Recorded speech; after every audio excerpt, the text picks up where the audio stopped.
Yo, Hey, how's it going? It's Eric with Locales Only. what's the deal, bro? Hey, man, I'm right out front of your restaurant. If you guys want to come outside, we can go take a drive. Yep, coming right out. All right, man. See you. Hey, welcome to Locales Only. I'm Eric Hale, and if you don't know me, I'm the guy that founded Locale Magazine 14 years ago in my garage. It's been my job for all those years to tell you the coolest places to eat in all of Southern California, fun things to do so you have date nights that aren't boring, and we've talked to some really interesting people. Now we have a podcast, and we're lucky enough to call this Mercedes-Benz EQE all-electric sedan, courtesy of Fletcher Jones Motorcars in Newport Beach, our mobile podcast studio. So sit back, buckle up, and enjoy the conversation. Welcome to Locales Only. Today, we're in Inglewood, and we're going to be stopping by a really cool restaurant. It's called Two Hommés. We're picking up Chef AB and Chef Mando. They started this restaurant only 4 years ago, and since then have gotten tons of acclaim. It's made LA Times Best Restaurants twice in only its first 2 years.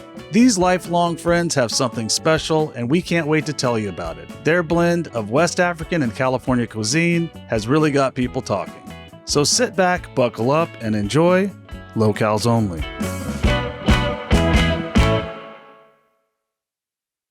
So welcome to the Locales Only podcast, gentlemen. Thank you. Thank you so much for joining us today. And we're going to be driving around, I guess, around Inglewood, right? This is the neighborhood that we're in, so we're going to try to stick in the boundaries of this city. Tell me about you guys a little bit. Where did you both grow up?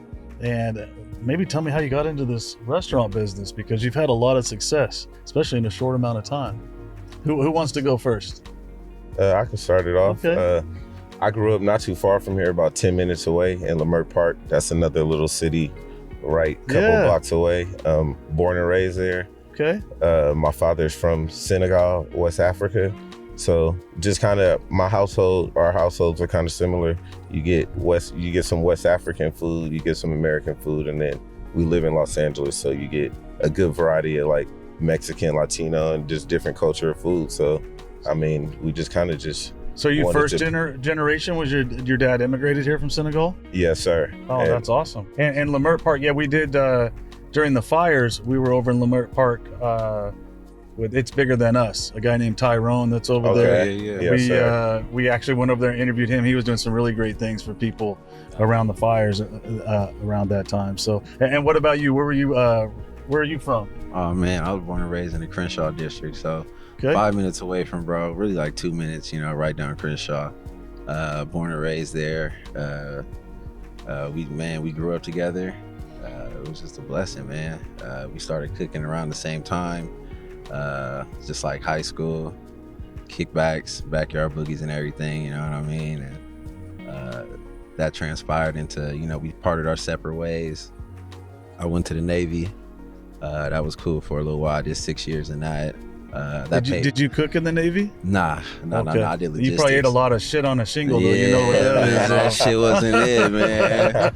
Yeah, mid-rats and all that, you know what I mean? Yeah. It wasn't it, so. I was in the Army, so I remember all that. All right. Yeah. So the Navy was cool. I did 6 years, but that paid for me to go to culinary school, so I went to CIA. But I didn't finish that because of COVID. I was doing my externship at Twamec, and then that kind of ended after like 3-4 months.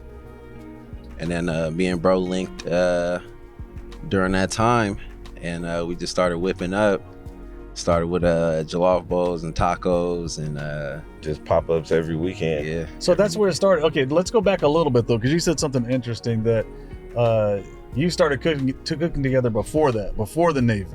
Were you So like when you're in high school, were you like in a around culinary program or just No, we grew up together. Just curiosity, like when we getting together in high school, your friends get together, everybody else trying to worry about other stuff. We like, man, what are we eating? What are we eating? Like you guys trying to go to McDonald's at the end of this night. Not doing that. I don't want that. Not doing no So nuggets. we like, man, let's hit the grocery store. Do you remember something that you guys would make together way back then? Because I mean, It was for sure something on the grill. Yeah, I was gonna say that grill, fire up that grill, and then we could kind of both do our own thing, but meet at the grill, and then it just started like we just started collabing on menus, and then like you said during COVID, it just got weird. Like they like put a mask on, don't breathe on nobody, don't come outside. Right.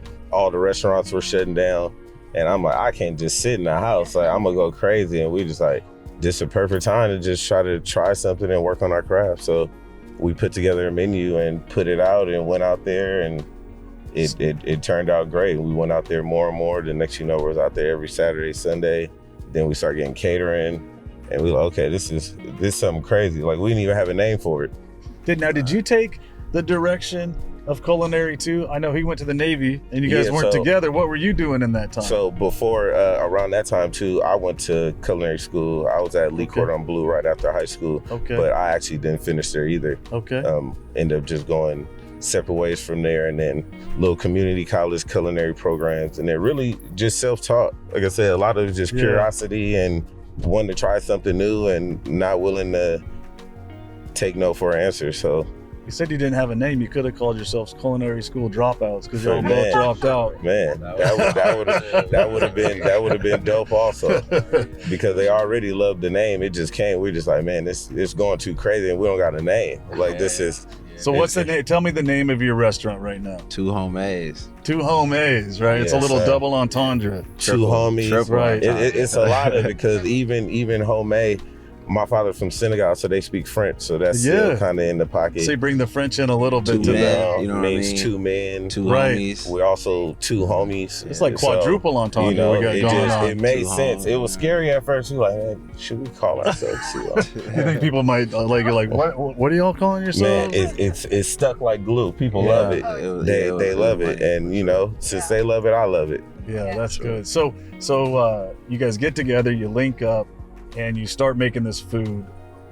You were just gonna go to these pop-ups. So tell me, were you going to like a pop-up like the farmer's market at Leimert Park, or where were you guys doing your thing exactly at? Where we were. In Leimert, we started at Sika's. Because we saw, I talked to Olympia from Supermarket, and she started her little grocery store out there at Leimert Park in that same one. So you guys might have been in that same Leimert Park, same realm, right? 10 10 by 10 tent outside, and just ready to kill the day. What was that menu like? That was tacos. We was taco heavy that time. Tacos and jollof bowls. So that was, and then the tacos we were doing weren't necessarily regular tacos. Like you're getting like salmon belly. Oh, really? We're doing lemon garlic salmon. We had a root beer braised short rib. We had a lobster. We had catfish, barbecue jerk, cauliflower. Yeah, catfish taco sounds all right. Yeah, we did a plantain taco one time because we ran out of cauliflower, and it's a lot of vegans out there, and they're just like, man, just put the plantain in the taco, man. It's the same thing. And I'm like, that's not on the menu, but I'm like, it don't sound bad. And if the man wants it, we here for the community. So I made it for him, and he came back for like 6-7 of them and started telling people, and people start coming back asking for this secret item on the menu. But hey. So where did you get so what I'm hearing a lot is experimentation, right? Even with foods that a lot of people might not experiment with, you're experimenting with a taco and making, you just named I think 8 different types of taco that other people might not have tried. 6 different sauces that we were all making in the house. All sauces made from scratch. Yeah, we was making habanero, salsa verde, barbecue jerk, cilantro lime crema, citrus butter sauce for the lobster. It sounds like you guys were having fun primarily though. Like that's fun. It still is. Like, because a lot of people, they get into whatever that career is, and they're like, they get stressed out, and they're like, man, if we got to make this work, I got to be serious. But it sounds like you guys weren't being that serious. And I'm not saying that as like a put down. It's like you guys were just out there like, let's do whatever we want to do and see how people take to it. Yeah, the world is ours. You know, we're serious about the craft, but you can't be serious trying to deal with customers and convince them or trying to convince them that this is something that they need and want. Right. This is a good question. With your parents being from Senegal and Ghana, right? Also LA though, my pops and from LA, so a mixture, right? But when people are eating your food, I know like my mom's a good cook, and when I cook something, I'm like, man, if my mom says it's good, it's probably really good. For sure. How much how judgmental are the relatives and the family and stuff like that when they try this food? What's that like when they take a bite of it? Do you get that reaction you're looking for? Usually. I almost every time. I can't say no. You know, it's some serious factors. Like my mom's side of the family is from Texas, So it's like I grew up on the pit smoking white oak, brisket, all that greens, mac. So I know that whole side too. And it's certain things like I'll make some greens and I give it to my uncle. My uncle, which also was one of the ones that showed me how to cook. He had a catering company, so that's where I started.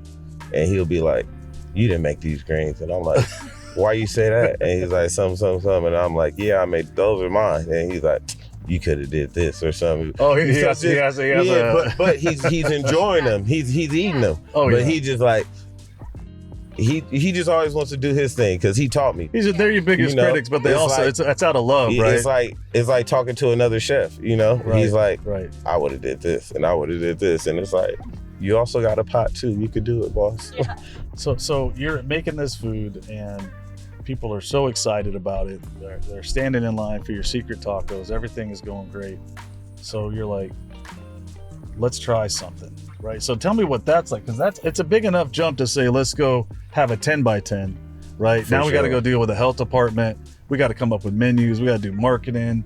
We got to compete with that was always the goal, restaurants, though. Right? Like That was. The So goal even was from always 10 by 10, it was always to be brick and mortar. Sure. Okay. Yeah, for sure. There was opportunities for food trucks and bars and other things like that, but the food that we serve that we want to give to our community, we want them to like sit down, enjoy this, really have like a real community aspect behind it, you know what I mean? Like, and really like pull up for like 5 minutes, 10 minutes from where you live and like eat some food, like, you know, that's like top notch, you know what I mean? How important was it for you guys to keep the restaurant in your backyard, essentially? Real important. Community's everything. You know, you don't want to start somewhere. That's who supported us, for sure. That's who got it for us. For sure. And then take it make it not accessible for people to get to you. So for sure, we want to be somewhere close in a good pocket that had good traffic, a decent neighborhood, and we actually fell into it. We actually ended up where we're at. But it just came at the right time. We did make a pit stop in the in the ghost kitchen For sure. in you Culver did? City. Yeah. Trash. In Culver City, and that didn't work? Nah, just that not being able to see. You're in just this no kitchen and you're just passing food and sending it to the front. Like you can't see your usual customers. Like you don't just really see, exist back there. You just see a name on there and it kind of takes the interaction out with the food and the full experience about it. And in Lamert, people was pulling up to, you know, we talking to them over the grill behind the table. What up? What's the deal? Passing them a taco. Hey, taste this. You know what I mean? So it's a personal interaction that they, you know, exactly that they had with us. So being in that ghost kitchen, we just didn't really, it didn't really suit our. Yeah, we're just selling food at that point, and I'm not. We don't like, just sell of course, food. we want to sell food and make as much money as possible, but that's not the only thing we're trying to do. Yeah, there's a restaurant. I think it's one of my favorite restaurants I've ever been to. It's in Florence, Italy. And Okay. It's just this little bitty restaurant. It's I don't mean little bitty, but let's say it's like the size of yours. Okay. But there's this guy in there. He owns it, and his picture's on the wall from 30 years ago, standing there in the newspaper. Same guy at the same counter. He just been standing, and every time people come in, he talks to them. He'll give you a little extra wine. He'll cut up a watermelon or a cantaloupe and just bring it to your table, and he's just there like conversing with you. And I love the food, and the ambiance is great. But man, it's so nice that this person has just been standing there and just coming there and conversing and being part of that community for so long. sure. It feels special for you to be a part of that. Yeah. So you want to be fixtures in the community. That's another thing. It's not just put the food. You want to do good. Guarantee, you know. Do you see this thing being like that kid being 20 or 30 and still coming in the restaurant and For eating sure. there, right? For sure. We don't plan on leaving. Yeah. So is this the beginning of like an empire, or do you see yourself like this is what you've always wanted and you've achieved what you want to achieve and now you just want to keep doing it here, or do you see yourself like maybe doing other things in the world? No, we're not done here. Okay. The job's never done. Okay. And then even if we do other stuff, this is where we started. This is where we're gonna end. If it branches out to a bigger web and network of other stuff, but the food's always the center of it. The food, the people, the interaction. Community. You know what I mean? It definitely needs to be like a hub, you know what I mean, for up and coming young chefs in our community to like really, you know, get their reps up. Because I remember growing up, like there wasn't really too many restaurants around that we could really work on our knife skills and like learn how to build these sauces and learn how to really turn and burn, you know what I mean? So I remember one of my old bosses, it always comes to me, she was like, how did you open a restaurant? I said, I sold food. I sold food on the weekends, and it finally got us here. Yeah. And then everything we do, we just remodeled recently. You know, we just got tired of the old space. You know, Right. we had to rock with it the way it was for financial. But eventually it was just like, the insiders don't even feel like us. Yeah. So it's like, we want to make it where it's open and for people to come sit down and not feel like you're at one of those crazy restaurants and you feel like you're out of place or you can't feel be comfortable here. in Yeah. there. Right. Yeah, I need you to come in and enjoy yourself, and Not want to leave. Now, that's it. when we pulled up, there's a sign on the door that says you guys were voted one of the best 101 restaurants in all of Los Angeles. Right? Yes, It's true. sir. That just happened. Yep. LA Sun. What did LA that feel like? What did that feel like when that happens? What is The that? first year was crazy. And by no the way, lie. just to let keep people, I guess, see where we're at right now. We're just about to drive by the forum right there, so kind of see where we're at as And we're then right cruising around. behind, you got the SoFi Stadium. SoFi Stadium. Maybe we can after we talk about this award, maybe we'll talk about what's changing over here around this neighborhood because of all that. That might be interesting. But yeah, tell me about what it felt like. Who, either one of you go. Like they call you up, they email you, or what? Or you just like your friend calls you? How do you find out about this? So they sent us an email. Well, no, first they like sent us an email like, hey, do you want to participate in this event? I'm like, sure, it's LA Times, like why not? But like it's just like we don't know like that we're getting like the award. You think maybe going there to do catering? Yeah, like they don't tell you. They not really telling us. I'm like, well, Interesting. so it's like, are we on it? Are we not? And it was kind of like, damn, this should be fucked up. We over here cooking all this shit and we don't get that shit. I'm like, are we on this or are we not on this? And then at the same time, we're not even people like that. We're not looking for, we don't call nobody for interviews. Nah, we never like reached our out job for is the nothing. kitchen and the craft. So and yeah, so they snuck up in there a few times, like in our first year when we like opened, like, so that was like 22, 23 when we first opened. that was within 6 months of us opening. The very first one, we were still trying to figure it out. So just So we let's slow opened. this down. So LA Times, within 6 months of you opening. Well, let me see, September, October, November, December. No, it was a year. It was a year and some change because that was the 2023 one. Okay. Because that was 2023. So a year and some change Yeah. after 2 culinary school dropouts, go from Leimert Park to open up a brick and mortar.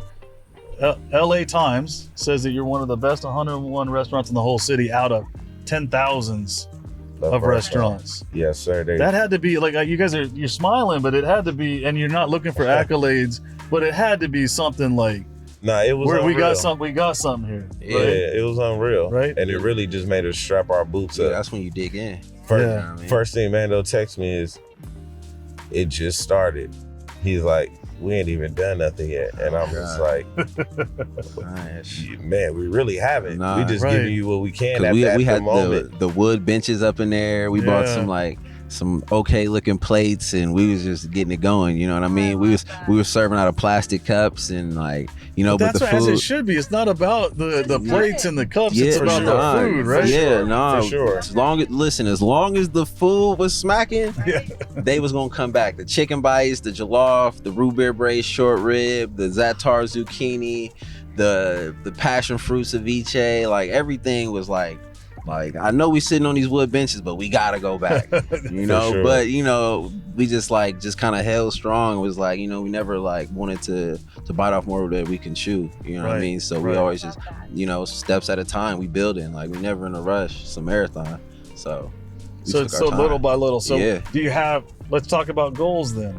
Do you have goals? Could you see yourself maybe being in the Michelin Guide, maybe having a Michelin star? Does that even matter to you, or you just want to keep doing the thing and be successful? Success come more than it's like that question. Longevity over Okay. anything. okay. Longevity over everything. For Right. sure. Because you get a Michelin star next year and then the restaurant not open in 2 years. Like, what is Happens that? a lot, right? What is that Michelin star if nobody could come enjoy it? If it's like something that got rated but no longer exists, you know? Right.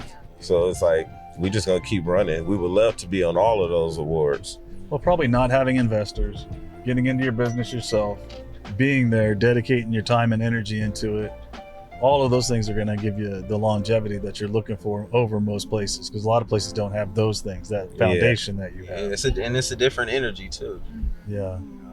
Yeah, you know, it's our money, it's our food, it's our time. So everything matters. It's not like you just come in and it's like, oh, the delivery didn't come today, so half the menu items we don't have today. That don't exist. So like we in the back trying to scramble and figure it out. Like if we gotta run to a farmer's market or multiple and try to figure it out.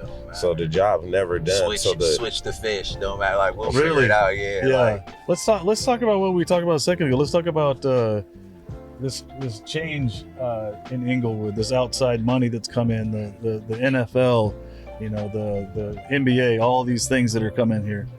How have you seen that? Has that affected your business? Has it brought more people? For sure. Shined a light on, brought more business to you? Because I would imagine if people are looking, hey, I'm going to go to the game, and this restaurant was just listed and it's a 5-minute drive, are you seeing people come in? Yeah, for sure. We're packed. Game day and stuff like we're that. packed. Before concerts, before the game, Rams games, you know what I mean? It starts at 1, you're going to come in, grab some brews, eat some brunch, and then, take the Uber right there. Yeah. It's a 10-minute Uber ride. Right. So to be in the proximity is, we see the influx for sure, but, you got the Olympics coming. It's going to be a lot on the community. So, I mean, it's pros and cons. You can't feed everybody. On days like that, we turning people away. Yeah. It's like, I can't even. Yeah, for sure. Yeah. What is let me just ask you this. What is the impact that you felt like you've had on the community so far? And what impact do you see yourself making on the community? For the community, like I said, just really showing them that it could be done. A lot of stuff growing up, like people, I'm gonna do it. Like, I wish I could do this. I wish I could do this.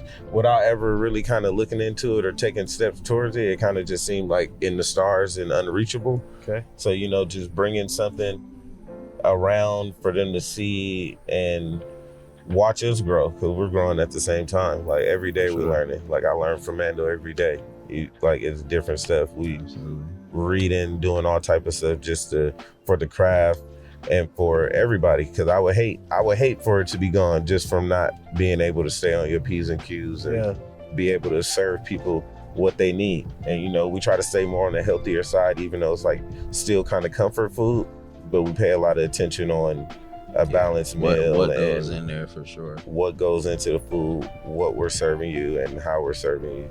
So hopefully, that just make an impact and make people do it. And then also 2 people doing it. Everybody always say don't do business, with your friend or, or family, That's the way to do it. You need to do it by yourself. And so people are always amazed that it's like both of us and we don't have no problems. I'm like, because we problemless. Like it's no egos in this. Nah, at the end of the day, we trying to serve the community. That's it. So if we arguing and can't us. settle on something, how does that translate? And it will translate through the food. People feel energy through the food. Yeah. You can tell when somebody just wasn't feeling it and they prepared your food and served it to you. So it's just trying to stay all around, and just because people watching, kids are watching, the elderly are watching. Let's finish on this. I think that's been a great conversation. What I'd love to know is kind of peeling off what we just talked about. If you had, instead of me and my wife in this car, if you had 2 young people, right, that were friends, that maybe went to your same high school, in your same neighborhood right now, and you both had a chance just to share that little bit of nugget, like the way an uncle would share with you that little bit of nugget, maybe the way your uncle told you about some things. Each one of you, what would you share with that young person that's trying to make these decisions and maybe following a path similar to yours? Stay focused. That's it. Stay focused. Stay disciplined. That's it's a lot of long nights and early mornings, but that consists of you being like, nah, I'm not gonna go to this little party. No, I'm not. You just gotta lock in so crazy. It's gotta be a mental switch, like for real. It's gotta be like that Kobe, Mamba mentality, that marathon. You gotta be in a mode and really just be like, I'm like, this is what it is. And you know what I mean? And when two people really is on that wave, and we like, bro, this is what it is. Like, we committing. We up at 4 a.m. We gonna go to sleep at 12. We back up at 5. We gonna prep this. I'm gonna go here. You gonna go there. Like, and y'all really lock in. I'm loading up my pickup truck. We putting all the food in his car. Man, we might divide and conquer and go. We might set up and run back and go get it. But you got to be willing to do that. You can't be like, man, I just went last time. No, that's not a thing. Ego, boy. You better go. This is every day. It's time to go. You got to do it for years. Like, you know what I mean? It's like, you can't. It's just like, man, that was a crazy month. Like, and you got to do that again and again and again. And I guarantee it will reap benefits. Absolutely. Whatever you're doing, keep at it. Keep going. Head down. Don't mind the accolades. Like, you know what I mean? Bless. Like, they gonna come. You know what I mean? But just keep going. You know what I mean? I love your guys' energy, and it's a different type of energy that you guys protrude, because it's exactly low key, but as soon as you ask you something you're excited and passionate about, you can see that energy level spike. So your superpower is probably just conserving that energy, using it in the right sections, and then you guys put both your energy together, and then on top of that you have a community lifting you up, right? And then it's like sky's the limit. For sure. Here's what I want to say. I go on a lot of these, very inspired by you guys, right? Two young men doing your thing, concerned about the community. You did it just on your own hustle, which is, I think, really, really impressive. And it was an absolute pleasure just to get to ride around and talk with you guys and learn more about Two Hommés. If you're in Inglewood, if you're in Los Angeles, let's say, right? You're in the area. Even if you're going to a Rams game, a Chargers game, a Clippers game, going to a concert, definitely try, if you can, get a reservation to Two Hommés. Go in there, try this food out, lift them up, and share that energy that they're going to be sharing with you through their food, right? Yes, sir. 902 North La Brea, Englewood, California. Pull up on us. All right. Thank you so much for being on the podcast today on Locales Only. Thanks to Fletcher Jones Mercedes for giving us this wonderful rolling podcast. Hey, shout out Fletcher. We need 2 twin Benz, you know what I mean? 2 twins, you know what I mean? I want a Benz. My friend. Yeah, we need a Benz. See, here comes that energy, Fletcher, right? We got him excited. Anything he's excited about, man, he just comes up. Two Homies need Benzes. Fletcher Jones, let you know that. Thank you for everybody for riding around on Locales Only today, and we'll see you next time. Thank you.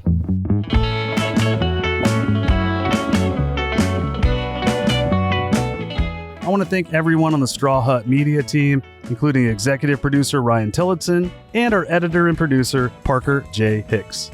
And as always, a big thank you to Fletcher Jones Motor Cars in Newport Beach for providing this beautiful Mercedes-Benz EQE to be our rolling podcast studio.